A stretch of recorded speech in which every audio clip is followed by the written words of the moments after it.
जियो tower सही मोरे power हे रानी दीवाना मैं तू पहली नजर में बोला फसाएगा राजा होगे दीवानी में तो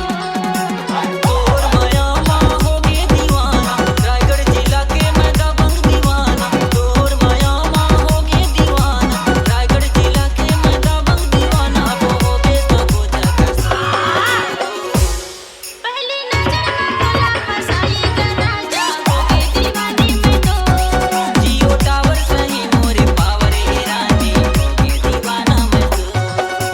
16 17 के मोरे जवानी होगी राजा मैं तेरे दीवानी 16 17 के मोरे जवानी होगी राजा मैं तेरे दीवानी अब मान कहना लगा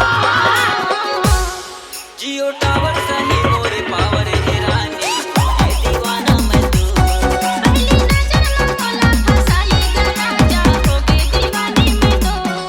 जियो टावर सही मोरे पावर हे रानी होगे दीवाना मैं तू पहली नजर में बोला फसाएगा राजा होगे दीवानी में तो जियो टावर सही मोरे पावर हे रानी होगे दीवाना मैं तू पहली नजर में बोला फसाएगा राजा होगे दीवानी में तो C-Log Digital Recording Studio, Cordoba. Contact number 99071192115.